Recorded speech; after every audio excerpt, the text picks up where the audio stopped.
Kita lanjutkan ya materinya dari buku paket halaman 61 sampai dengan 64. Kebetulan ini adalah video kita bagian yang kedua. Jadi kita akan belajar bersama tentang yang namanya garis singgung pada lingkaran. Gitu ya. Kemudian untuk video pembahasan materi yang lain yang lebih lengkap dan pembahasan soal-soalnya silakan dicek di playlist. Link playlist sudah ada di bawah di deskripsi dari video kita kali ini. Baik, sekarang kita punya gambar 2.4 ya, roda kereta api. Roda kereta api menyentuh rel kereta di satu titik, ini gambarnya. Atau nanti kalau diperbesar, nah gambarnya itu kira-kira seperti ini. Ini adalah titik sentuhnya. Ya, jadi roda kereta api itu berbentuk lingkaran. Oke. Kemudian ini adalah titik sentuhnya. Ya, titik sentuh roda dengan lingkaran. Titik sentuh roda dengan rel ya. Secara matematis dikatakan bahwa rel adalah garis singgung roda dan titik sentuhnya disebut sebagai titik singgung. Ini saya pikir sudah sangat jelas sekali nih, ya. Kita lanjutkan saja dengan eksplorasi 2.2. Ayo bereksplorasi. Dalam tugasnya seorang navigator pada kapal laut perlu menghitung jarak pelabuhan yang berada pada cakrawala. Ini ilustrasinya, ya. Gambar 2.5 cakrawala. Jadi bayangkan saja di sini ada semacam garis imajiner, ya, garis pemisah, garis pertemuan antara langit ya dengan permukaan air laut. Oke, kita lanjutkan dulu.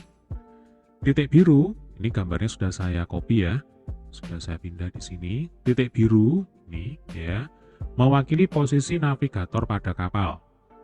Oke, ingat bumi kita berbentuk bulat ya. Kemudian titik oranye adalah pelabuhan yang tampak di cakrawala. Ini pelabuhannya. Kemudian kalau di gambar ini ya, titik oranye itu ada di sini. Nah, ini adalah pelabuhannya. Oke. Garis merah adalah jarak navigator ke permukaan laut. Ya, ke permukaan air laut.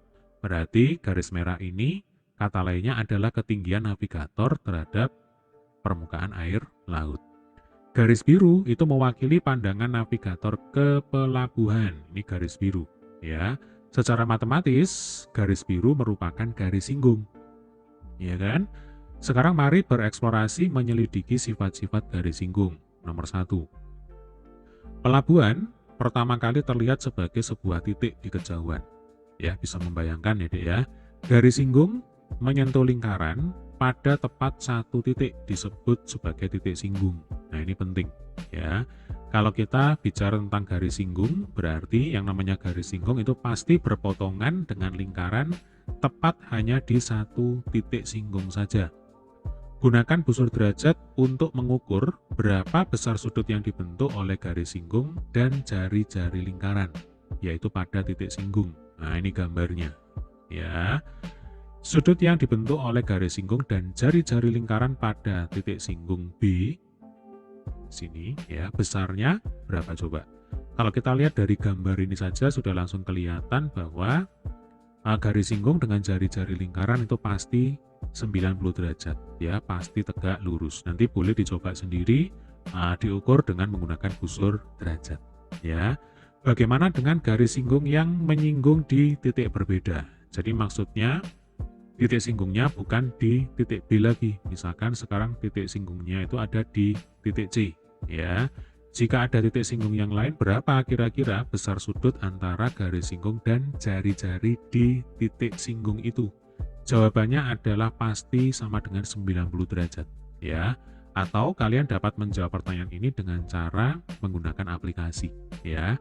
Bisa menggunakan GeoGebra atau Desmos ya. Di sini sudah ada linknya, nanti silakan dicoba sendiri. Poin pentingnya adalah bahwa yang namanya garis singgung ya Dek ya, itu berpotongan dengan lingkaran hanya di satu titik saja. Kemudian sudut yang terbentuk antara garis singgung dengan jari-jari lingkaran itu pasti 90 derajat. Karena keduanya saling tegak lurus. Nah, itu aja sebenarnya yang harus diingat-ingat. Oke, kita lanjutkan ya. Ayo bekerja sama. Kalian dapat mengerjakannya secara berkelompok. Setiap peserta didik menyelidiki gambar yang berbeda. Setelah itu diskusikan hasilnya. Nah, prinsipnya dari gambar A sampai gambar F, ini semuanya adalah gambar garis singgung pada sebuah lingkaran. Ya, dengan titik singgungnya itu ada di posisi yang berbeda-beda. Ya, Yang jelas yang perlu kita ingat tadi bahwa yang namanya garis singgung itu pasti tegak lurus ya dengan jari-jari lingkaran. Nah, sehingga tanpa kita perlu mengukur ya dengan menggunakan busur derajat, nanti kalau ditanya ini ya, pada setiap titik singgung, sudut yang dibentuk oleh garis singgung dan jari-jari lingkaran di titik singgungnya itu besarnya berapa? Jawabannya pasti 90 derajat. Ya, pasti tegak lurus. Oke, paham ya? Sekarang kita lanjutkan nomor 2. Pada sebuah titik pada lingkaran, ya, gambarkan garis yang tidak membentuk sudut siku-siku. Perhatikan, di sini tidak membentuk sudut siku-siku, berarti sudutnya tidak 90 derajat ya, dengan jari-jari lingkaran. Kebetulan ini lingkarannya sudah saya gambar, misalkan ini adalah pusat lingkaran, kemudian ini adalah titiknya, ya, misalkan ini titik A. Saya akan menggambar garis singgungnya terlebih dahulu. Nah, ini garis singgungnya yang warna biru. Berarti sudutnya pasti 90 derajat. Tetapi di soal nomor 2 ini, ya perintahnya adalah gambarkan garis yang tidak membentuk sudut siku-siku. Nah, ini. Ya. Garis yang berwarna hijau ini jelas tidak siku-siku. Ya, dengan jari-jari lingkaran. Kemudian di sini ada pertanyaan A. Garis tersebut memotong lingkaran di berapa titik? Jawabannya, garis yang berwarna hijau ini berpotongan dengan lingkaran di 2 titik. Yang pertama adalah titik A, kemudian yang kedua, kita misalkan aja ini adalah titik B. Nah, tinggal ditulis di sini. Apakah garis tersebut merupakan garis singgung? Jelas jawabannya adalah bukan. Ya, karena garis singgungnya itu adalah garis yang berwarna biru. Ingat, syarat garis singgung adalah ketika garis tersebut berpotongan dengan lingkaran di satu titik dan membentuk sudut 90 derajat terhadap jari-jari lingkaran. Ya. Kemudian di sini ada keterangan, garis sekan adalah garis yang memotong lingkaran pada 2 titik. Jadi yang warna biru ini adalah garis singgung. Kemudian yang warna hijau ini adalah garis sekan. Ya, berpotongan dengan lingkaran di 2 titik. Jelas ya, Dek ya? Nomor 3, Rani dan Nyoman mempelajari lebih lanjut tentang garis singgung pada lingkaran. Mereka menggambar garis singgung dari titik P ke lingkaran A. Ini titik P, kemudian ini adalah titik pusat dari lingkaran A. Rani kemudian ingat teorema Thales, ya, sehingga ia menduga akan ada sebuah lingkaran yang dapat digambarkan melalui titik A, B, dan P. Titik A, titik B, dan titik P. Nanti kalau digambar, nah lingkarannya seperti ini, yang putus-putus ya. Jadi yang utuh ini adalah lingkaran aslinya, yang putus-putus itu adalah lingkaran yang digambar melalui titik A, B, P, dan C. Sekarang tariklah ruas garis dari titik P ke setiap titik potong kedua lingkaran ya. Kedua lingkaran berpotongan di titik B dan titik C. Garis yang pertama PB ini sudah tergambar, kemudian garis yang kedua ini adalah ruas garis BC. Tentukan yang A, garis PB itu merupakan garis singgung atau garis sekan. Pilih salah satu. Ya, garis PB ini jelas merupakan garis singgung. Ya kan? Dengan titik singgungnya adalah titik B. Kemudian garis PC ini juga merupakan garis singgung. Ya, titik singgungnya adalah titik C. Oke, paham ya? Sekarang nomor 4, tentukan besar sudutnya, sudut ABP. Ini sudut ABP. Nah, dengan menggunakan teorema Thales, ya, AP ini adalah diameter, lalu sudut ABP ini adalah sudut keliling. Ya, kalau ada sudut keliling yang menghadap diameter lingkaran, maka sudut keliling tersebut jelas besarnya sama dengan 90 derajat. Ini 90 derajat, ya. Lalu sudut ACP ini sama. Ya, sudut ACP itu adalah sudut keliling yang menghadap ke busur AP. Nah, berarti sesuai dengan teorema Thales, besarnya sudut ACP ya itu juga 90 derajat. Atau menggunakan konsep garis singgung, ya Dek ya. Jadi karena PB dan PC ini adalah garis singgung, maka sudut yang terbentuk antara garis singgung dengan jari-jari lingkaran itu pasti 90 derajat. Jadi kalau di pertanyaan C ini jelaskan alasannya, ya tinggal ditulis saja ya. Jadi sudut A, BP,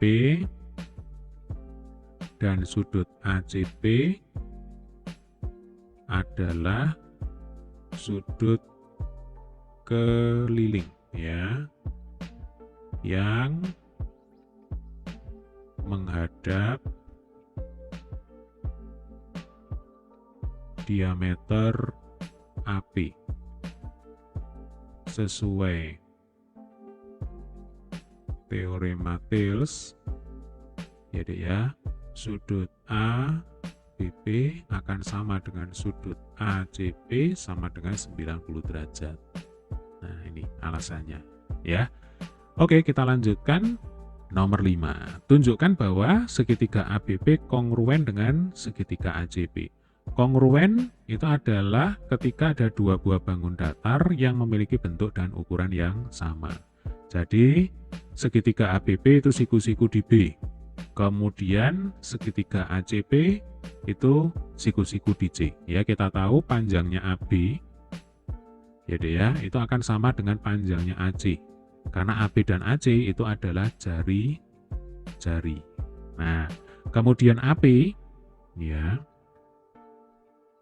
AP itu adalah sisi miring dari kedua segitiga. Ya, ini kan milik berdua. Ya, milik berdua. Jadi, dan AP adalah sisi miring segitiga ABP dan segitiga ACP. Nah, maka PB akan sama dengan PJ, kan begitu logikanya.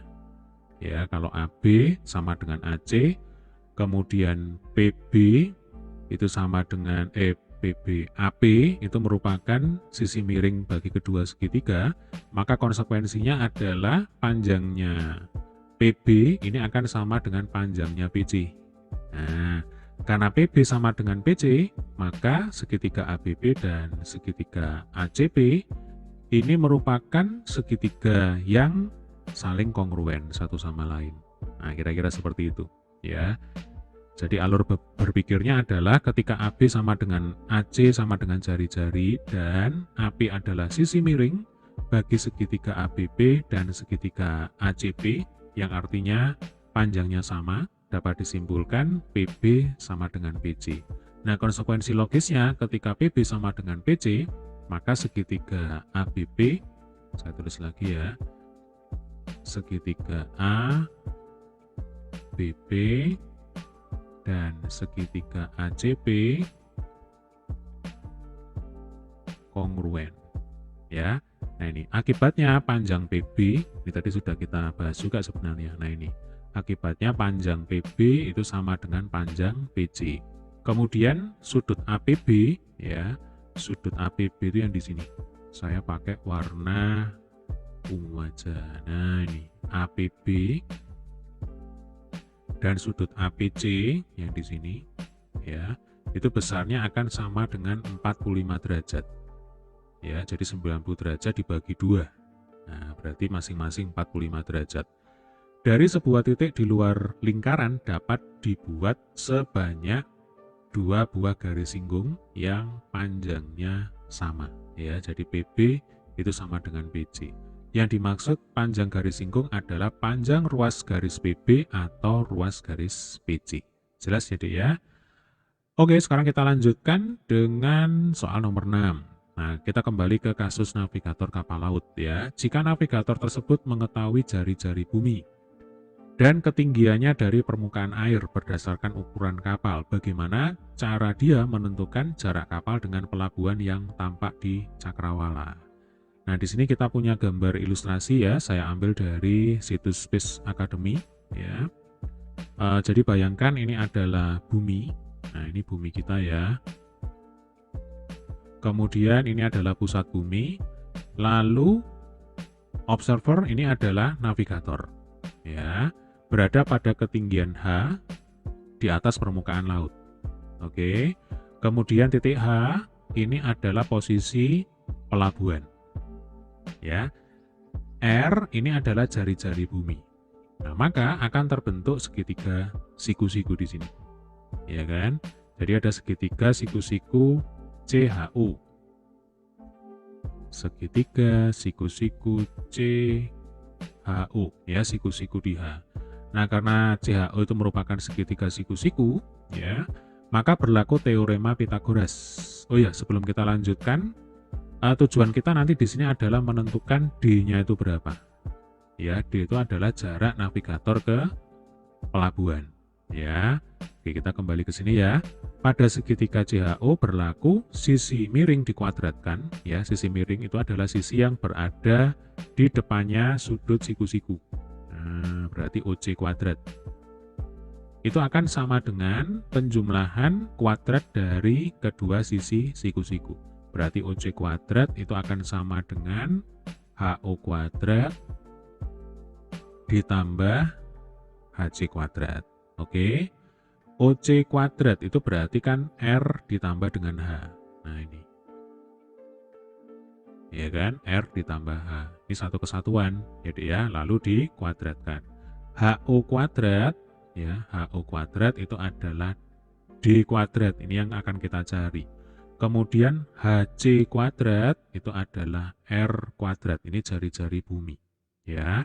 Yang kita cari adalah D. Berarti D di sini harus kita sendirikan, maka R kuadrat pindah ke kiri jadinya minus, ya, minus R kuadrat. R plus H kuadrat minus R kuadrat sama dengan D kuadrat. Nah, jadilah seperti ini, ya. R plus H kuadrat, oke. Di sini sama dengan R kuadrat plus D kuadrat, berarti yang atas, ya. Nah, sekarang kita akan menghitung berapa D-nya, berarti kan D ini kita akarkan, ya, supaya kuadratnya hilang. Berarti D itu akan sama dengan akar R plus H kuadrat dikurangi R kuadrat. Nah, rumus ini sebenarnya tidak perlu dihafalkan. Jadi ya, selama adik paham tentang teorema Pitagoras, maka kita bisa membuat rumus ini dengan cepat. Ya, gambar ilustrasinya kira-kira seperti ini. Bagaimana? Dapat dipahami ya? Nanti jika ada pertanyaan, ya, silakan tulis di kolom komentar. Oke, sampai ketemu di video pembahasan soal latihan 2.2. Terima kasih.